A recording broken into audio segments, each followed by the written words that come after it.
Cut yun. Kat, buksan natin yung pagkain. Ay, sa'yo ba? To basically get the concern.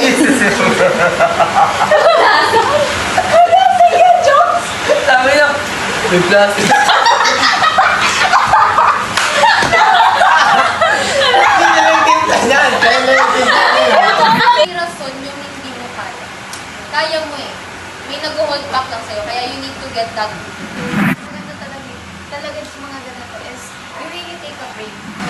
Kahit sumaya ka lang sa isang araw, ganun. Malaking impact na yun sa mental health mo. May perception sa ating sarili natin. It is rooted dun sa mga nangyari sa atin yung labas. Sarili mo lang ang kalaban. Yeah, exactly. Welcome to the first episode of The Inner Compass. I am Lord. I'm Abansid. I'm Sophia. And I'm Claire. This is The Inner Compass. Kasama ka saan ka man maglakbay. So, pag-uusapan natin ngayon is about academic concern. Ayan. So, before we start our podcast, kamusta muna kayo? Like, in terms of ACADS? Ngayon, sa ACADS namin ngayon, medyo, mahirap na kasi, syempre, malapit ng mag-exam, tas sabay pa compet. Kaya medyo hassle din ngayon. Hindi, tagilid yata ako ngayon, tagilid. Nakaganon. Kasi ano eh, ang dami kong missing eh, sa mababa ng mga quiz ko. Okay lang. Okay lang. Wala ko It's fine.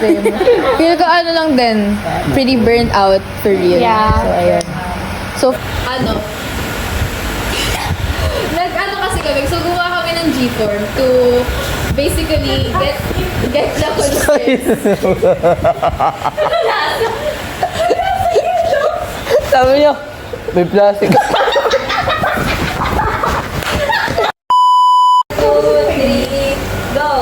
okay, so, to start this episode, gumawa kasi kami ng G-form to basically na kunin yung mga concerns, yung mga campus stories ng mga fellow students namin sa school. So, ayun, to start this, ito yung first, ano ba tawag dito? First confession na nakita ko dito about academics, which is yung, everything has been so exhausting lately. School doesn't even feel like a place to learn and grow. It's more like a competition where you can't get left behind. Nothing feels like rest anymore. It's only just temporary. It's so draining to keep on going. Ayun. So, with that, ano yung masasabi niyo dito sa taon to? Or ano yung insights? Claire muna. I think yung confession niya is relatable naman to everyone since parang lahat tayo nag-agree naman na at some point we feel burnout. Kasi feeling nga natin na sa dami ng task, nakakapagod. It's very normal. So, whenever na makakarinig tayo ng ganito, parang kahit tayo mapapasabi tayo na, ay, naramdaman ko natin ito. How about you? Ako naman, for me, relatable nga siya since like napapansin ko rin sa batch natin ngayon, parang ang bilis ng times. Like yun, kasi di ba before, parang may times pa sila na pwede silang Laro. Oo, ganun. Parang ganun yung thought. Pero like, kasi sa time natin ngayon, parang ang bilis ng oras, ang bilis ng time na parang lahat in demand na kailangan mo matapos to, kailangan mo mag-college agad, kasi pag nag-gap year ka, baka mamaya wala ka na makuha ganun. Yung parang, it's so demanding to the point na gets kung bakit feel nila hindi na siya, place para mag-grow and mag-learn. Okay. Ako nararanasan ko yan ngayon, feel ko lang. Kasi pagtapos ng schools, training, sumakto pa nung may compet na Mr. Eds, diba? Sumakto yun, 1 to 3 practice, 3 to 8 training. Tapos pag uwi sa bahay, hindi na ako minsan nakagawa ng gawaing bahay. Minsan bagsak na, tulog na lang. Hindi na rin ako nagre-review. Bahala na yung score ko, ganun. So, halos lahat naman tayo nakakaranas ng ganyan. So, lalo na ngayon na masyado, mga fourth quarter na syempre. Hassle na yan, pasana ng mga PETA, tapos malapit na rin yung exam. Kaya, medyo hassle talaga ngayon, lalo na ngayong fourth quarter. Pero, keep fighting pa rin. Yes. So, I think sa mga ganitong situation, sa maganda talaga sa mga ganito is you really take a break. Alam mo yun, kahit Yes. it's not for, Give even time to not for a yourself. day, kahit lang saglit. Kasi sometimes kapag burnout ka, what you really need is a time to breathe. Kumbaga, kapag feeling mo everything is exhausting and feeling mo you're not going anymore, it's time to take a break, mag-pause ka muna, Yes. then mag-reflect ka sa things bago ka mag-proceed ulit. Kasi the moment na tuloy-tuloy yung pagiging burnout mo, wala ka na mangyayari. Parang yun na lang yung ano mo. I mean, there's nothing wrong with feeling burnout. Pero, ang point lang is sometimes, baka kailangan mo lang munang magpahinga. Pero share ko lang, yung pag ganyan, pag nakakaranas ako parang na-burnout ako. Alam mo ginagawa ko? Nag-ano lang ako. Parang punta lang sa parang magkakape lang ako, ganun. Parang pag nagkakape kasi parang nakaka-chill lang, ganun. Parang nakakabawas ng Coffee lover. Yes.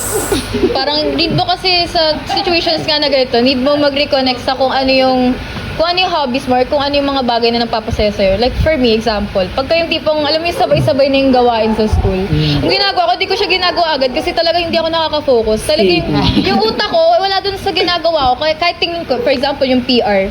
Yung dati nung sabay-sabay yung deadline, tapos may PR. Tinitingnan ko lang yung PR namin, di ko magawa kasi like, alam mo yung wala talaga pumapasok sa isip ko. Ang ginagawa ko, like, it's either makikinig ako ng music, or like, bigla-bigla ako magki-K-pop random dun sa bahay. Yung mga ganong bagay. It really like, parang becomes a breather for me. Ayun. So, ano yung final say nyo for this specific someone na nag-send nito? Ano lang, kailangan mong mag-break muna for a while. Totoo. Rest mo muna yung isip mo, Wala sa sila niya, syempre, isipin mo na kailangan mo lang. Oo. Paano mo masasabi na di ba? Syempre, alam ka naman din. Madali kasing sabihin. Oo. Not to be pessimistic, pero I mean, lahat ng tayo naranasan niya. So for me, I think we really need to accept that Hindi lahat ng bagay parte sabay-sabay. talaga yung school ng natin. I mean, it's not a part of a way of invalidating, pero hindi na natin siya maalas eh. Kumbaga, the only way para ma-manage it is mag-adapt ka sa surroundings mo. Oh, kasi hindi lang naman kasi pwedeng sabihin na hindi mo kaya. Kasi di ba, if gusto mo talagang like for me, like if gusto mo talagang parang magkaroon ng change sa'yo, you need to have that like big step to do something. Kahit sabihin mo hindi mo kaya, kasi hindi lahat nadadaan sa time management. Kahit sabihin mo, kahit yun yung sinasabi ng school, kung mag-manage ka ng time mo, kasi hindi applicable yun sa lahat ng bagay, knowing na grabe yung demand sa school works. Like hindi talaga kaya. So ayun, if hindi rason yung hindi mo kaya mo eh. May nag-hold back lang sa'yo, kaya you need to get that over with. Sarili mo lang ang kalaban mo. Yeah, exactly. Kailangan mo rin umalis sa comfort zone mo para Maka-adapt. step ka ganyan. Pero ikaw, you can have your own pace. Choice na rin naman. Hindi naman sa, advice lang naman. So, do what you want. Do what's best for you. And for our next entry is Thank you naman kayo sa sender. Thank you for the sender. By the way, thank you for the sender. yeah. Thank you for interacting to our post. Thank Yes. you so much. long. I just want to talk about how hard it is to have one of the lowest self-esteem and confidence as a grade 12 student surrounded by so many bright individuals. Don't get me wrong, super nakakahanga and proud to see so talented people. Nakaka-inspire kasi gumawa and do better. But that's one thing. Yung better ko, my best, wala sa kanila. Everything about ACADS, physical appearance, and my personality, parang lahat kinakahiya ko. It's so hard to see myself in a good light. And it's a big problem kasi my relationships with other people nasisira dahil dito. How I act, how I think, lahat bumubuhos dito. Envy is the killer of happiness and I am a miserable witness to that. Mahigpit na yakap. To be honest, in this response, medyo mahirap siyang like bigyan ng, for example, say. Kasi, it's subjective eh. You can't really give parang opinions about how someone perceives themselves. Kasi, lalo na kapag matagal na nila talagang nakikita yun sa sarili nila. Oo, hindi siya yung tipong parang, huy, huwag mo isipin yun. Like, ang ganda mo sa paningin. Like, syempre paningin mo yun. Like, you will Para always, sa'yo, sarili. you will always be your biggest critic, ayun. Ikaw ang palaging number one basher mo kahit sabihin mong ang taas-taas ng confidence mo sa sarili mo. Ikaw pa rin yung palaging papansin sa lahat ng bagay na ginagawa mo. So, feel ko nahihirapan ako magbigay ng dito kasi it's relatable din, totoo. Like, hindi yung exact na story niya, pero yung tipong parang Feeling. Oo. You parang scrutinize yourself for the things you do. Oo, ganun. How about you? Parang yung insights mo. Ganun. Later na. Later na raw siya. Later na raw yung entry. Pero totoo, mahirap nga sabihan yung ganito, like Yeah, actually, kasi yung mga, halimbawa yung comment ng isang tao sa sarili niya, wala talaga tayong magagawa doon. Kumbaga, hindi natin siya mapipigilan or makakontrol sa kung ano yung naisip niya about sa sarili niya kasi maybe na-perceive natin siya as someone great, but maybe yung paningin niya sa sarili niya is ganito, ganyan, and hindi natin sila maintindihan unless we really know their backstory. Kasi lahat naman tayo, yung perceptions natin sa sarili natin, it is rooted dun sa mga nangyari sa atin in the past. Exactly. So, as long as hindi natin kilala yung tao na nag-comment about that, we should not give unsolicited advice kasi wala tayong right para doon and baka mag-appear as disrespectful. Insensitive, ganun. Kasi nga yun, ito ba? Sa sarili niya yun. Sarili niyang pakiramdam. So, di natin alam kung... Grabe yung insights. pakiramdam niya. So deep. Kasi parang totoo naman kasi kahit na sabihin namin, syempre may gusto akong sabihin, pero like, hindi siya yung tipong parang, syempre, hindi ko alam kung ano mararamdaman ng tao na to, nag-send na to, syempre. Pero, if ever, I would give basta yun. A piece of my mind, basta yun. Kung may bibigay man ako like na say ko sa situation niya. Syempre, it's, kahit naman sabihin kong, you can find something in yourself na magugustuhan mo. Syempre, mahirap yun, knowing na, oo, kasi, kailan mo mararamdaman yung ganong bagay, di ba? Ayun yung gusto kong sabihin, like yung, syempre, meron something sa'yo na makikita mo na, may magaling din pala ako sa bagay na yun. Maybe Pero, not now. Oo, maybe not now. Eventually, you'll learn to accept yourself. Take your time. Kasi lahat, ayun Slow process naman yun. Hindi naman siya by tomorrow, tanggap mo na yung buong pagkatao mo. Parang, oh my God, like, parang pagising Bukas, ko. I love myself. Oo. Wait, pabilis yun lang. Like, hindi yun parang, parang face lang ng gabi lang, 10 p.m. Sa'yo na parang, oh my God, gusto ko na sarili ko. Hindi ganun. Like, talagang slow process siya. Take your time. Kahit nasa tingin mo, like, parang wala pang progress, meron yan, kahit small. Like, ayun lang. A little bit. Kahit a little bit, period. Ayun, so for today, before tayo mag-conclude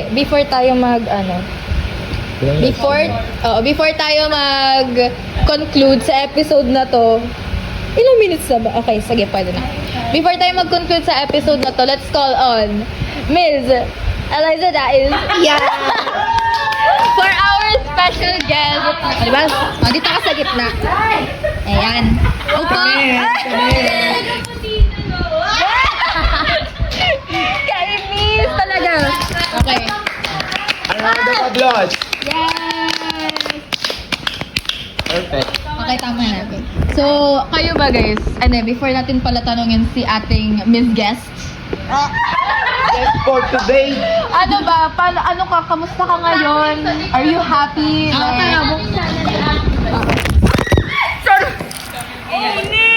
What's your... Kanina pa nabagsak, kanina nasa pa ako eh.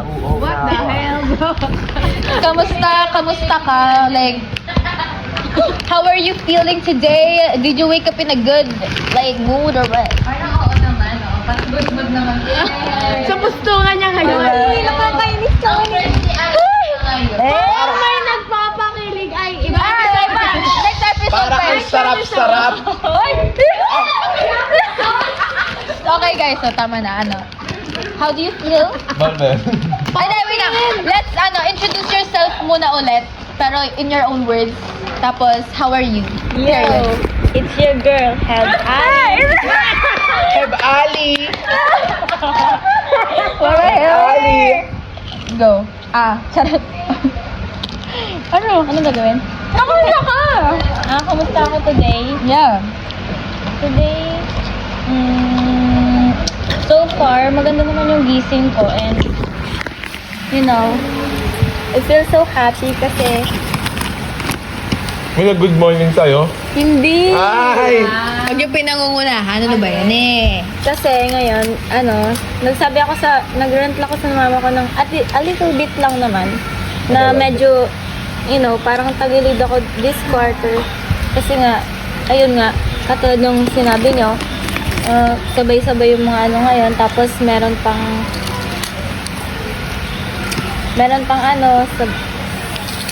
basta sa family, ganun. Okay.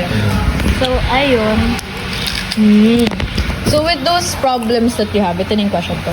So with those problems na na-encounter mo as a student, na nag-juggle din ng mga responsibilities sa school, kamusta yung paano mo siya tinatakal, like in your own way, paano mo siya kinocope with sa buhay mo, ganun? Ano yung mga ways, at saka, for example, ano yung pwede mong sabihin sa iba na nakakaranas din ng ganun? Siguro wag din kayong matatakot na maging open sa iba. Hindi naman yung totally na lahat sasabihin nyo. Siyempre, hindi din naman lahat is okay. So siguro, ayun nga, huwag kayong matatakot mag-open and huwag din kayong matakot na umalis dyan sa mga comfort zone nyo. Kasi ayun din yung humihila sa atin na hindi maging better, parang ganon. Pag kinukulong natin yung sarili natin sa ganong sitwasyon, tapos nag-i-stay lang tayo dun, parang walang progress sa mga magagawa natin. Pero ikaw, ano yung ginagawa mo? Like, para mag-cope sa mga bagay na yun? Ngayon, ang ginagawa ko lang is, minsan, kapag, like, kunyari, may quiz, tapos, kailangan talaga ng review, nakikinig lang ako sa music. Yung mga calm music lang na kapag sa akin na mag-isip ng maayos, yung ganun. Or kaya, kapag hindi ko na kaya, tapos, minsan walang wifi sa amin, ganon, hindi ako sa ACADS. Nakikipaglaro na lang ako sa mga kapatid ko. Ayun. Yun. Sa mga pinakikinggan mong artist na music, sino yung pinaka-favorite mo dun? Favorite cars. What? The one. Only. Sino ba yun? Sino? Abby? Hindi. Ano bang? Si Nikki, si Rini, Wave to Earth. Ayun, si Nikki, tapos yung Wave to. Ay! Anong favorite song mo sa dalawang artist na yun? Sa sa Wave to Earth, Love. Tapos, Take a chance with me, bro. May questions ba kayo? Wag na. Bayan? Wala talaga. Wala talaga.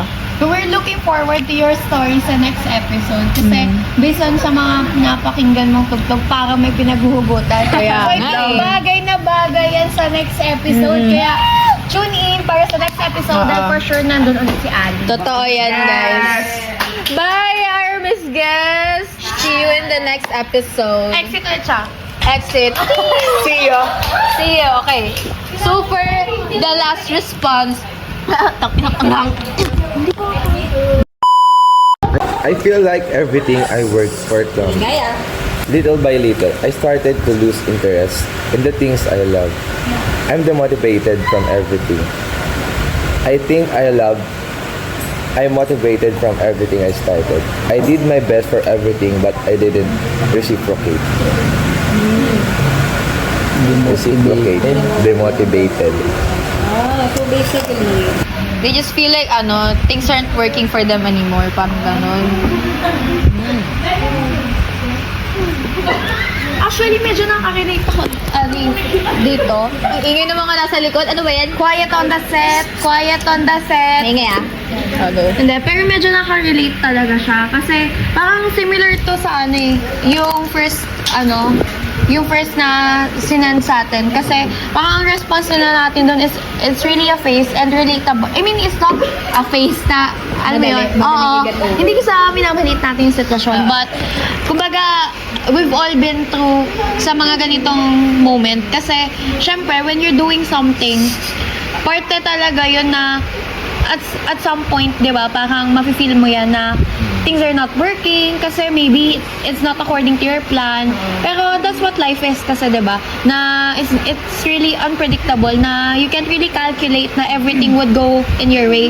Kung halimbawa, kung estimated mo is this will happen, there's no assurance na it will really happen. Kaya, for this is, I think, kailangan nating maging realistic na even though it's really sad na syempre yung plans natin hindi na susunod, not everything will go according sa mga gusto natin or plans natin.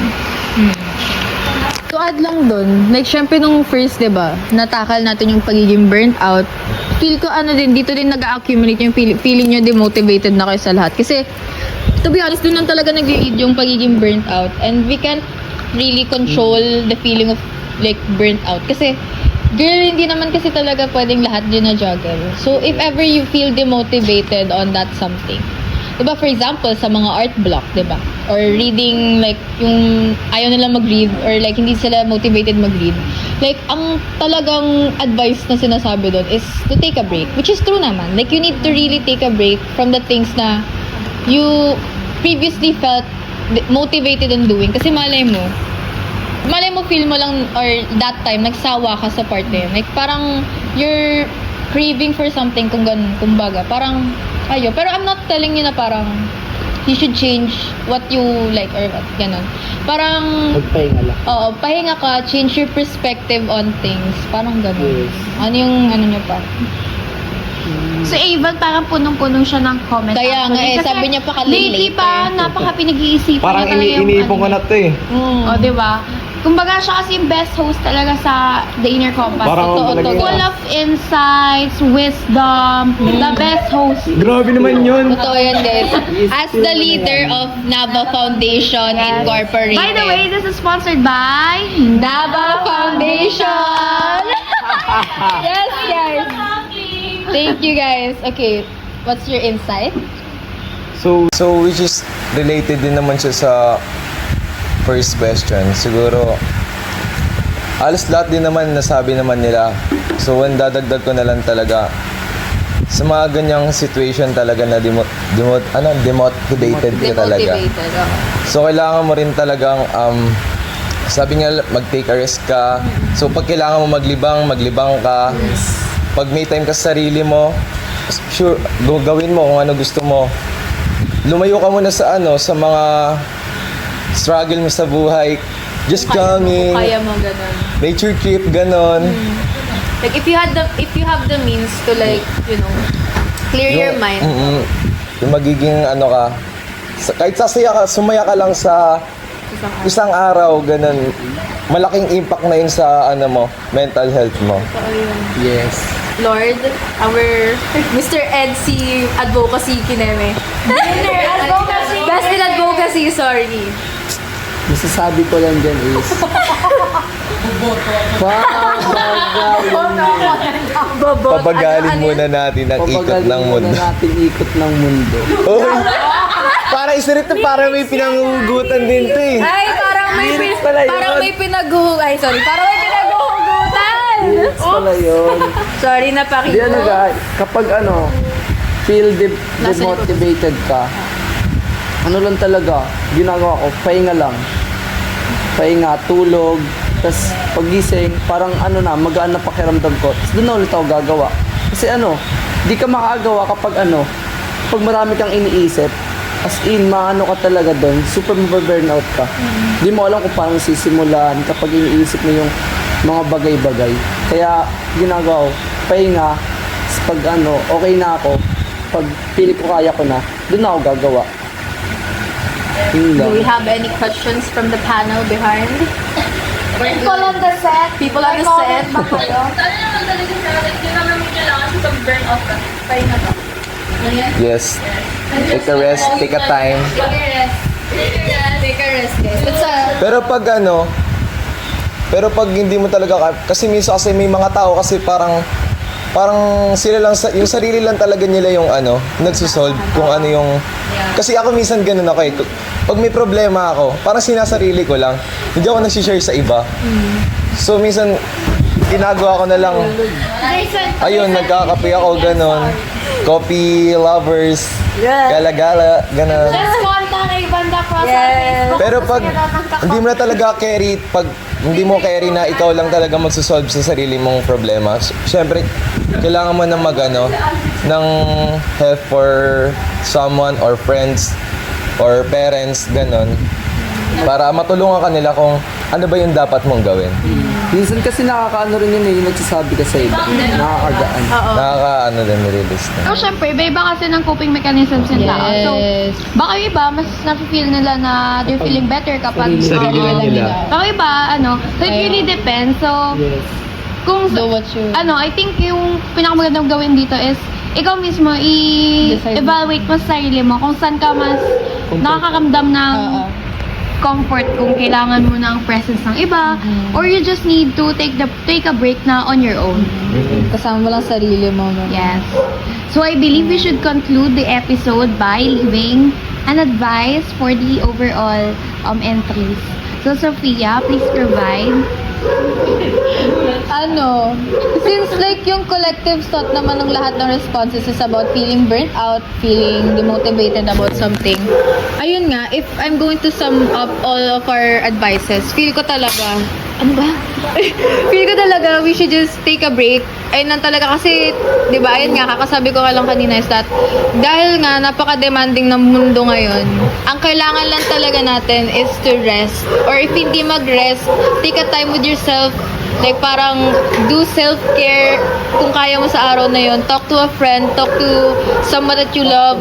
Ay, wag yung kay Lord. Wag. Chat Avon. Chat Avon for a coffee date. Ito po yung niya, yung Instagram username niya. Dito po. Dito po. Akala ko na dito. Ito pala, sige.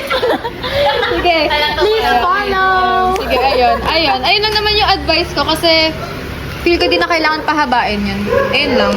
Do what you love na talagang magpapasaya or magpapagaan ng loob mo. Huwag kayo masyadong magpakalugmok sa mga problema nyo. Baka maaga kayong kunin ni Lord. Wala pa tayo sa Kukunin kayo ni Lord. real. Wala pa tayo sa totoong buhay kasi ang tunay na buhay kapag nag-asawa ka na, kapag nagkapamilya ka na. Dahil doon mo mararanasan lahat. Parang tatay na eh, no? A single dad who works 2 jobs. Okay, go. Just calm yun lang. Chilling like a villain. Tama na. So, Enjoyin ang pagkabinata at pagkababaita. okay, so... Contact nyo lang daw po sa Ibon para sa Chat me lang. Vlogging dito. Marami po siyang advice na share. Yes. Pero note po, babae only. Babae only lang. Ang baba. Yung mga taga-ano daw. Okay. Episode yun. Kalmahan. Tama na. Ang mga babae. Tama na? Okay, so that includes our first episode. So I hope that you guys like this video, this podcast, and I hope you guys tune in on our next episode. That's Again and all. again. Bye, This is guys. the Inner Compass. Kasama ka, saan ka man maglakbay. Sige, sabay tayo. 1, 2, this is the Inner Compass. 1, 2, 3, go. And This is the Inner Compass. Kasama ka, saan ka man maglakbay.